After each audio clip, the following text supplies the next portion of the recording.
ঈদুল আজহার দিনের সুন্নতগুলো এক নজরে বলে দেই 1 মিনিটের ভিতরে। 1 নম্বর সুন্নত হলো ভোর রাতে তাড়াতাড়ি ঘুম থেকে উঠা, ফজর নামাজ মহল্লার মসজিদে পড়া, ঈদগাহে আগে আগে আসা। এগুলো সবগুলো ঈদের দিনের গুরুত্বপূর্ণ একটা কাজ।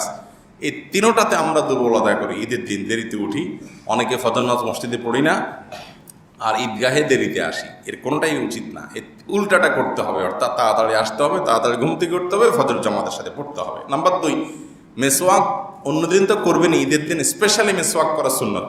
ব্রাশ আপনি করেন না করেন আপনার ব্যাপার, কিন্তু মেসওয়াকটা করবেন বিশেষভাবে। 3 নম্বর হলো ঈদের দিন গোসল করবেন সুন্দর করে ঈদগাহে আসার আগেটা ঈদের দিনের আমল। 4 নম্বর হলো সুগন্ধি ব্যবহার করবেন যতটুকু আপনার তৌফিকে আছে ততটুকু। 5 নম্বর আমল হলো পোশাক যা আছে এর মধ্যে সবচেয়ে সুন্দরটা পরবেন, যতটুকু সাজগোজ করা যায় শরিয়ার গণ্ডি থেকে এটা করবেন। 6 নম্বর আমল হলো ঈদগাহে আসার সময় তাকবীর যেটা, এটা একটু জোরে পড়তে পড়তে আসবেন ঈদুল আজহার সময়।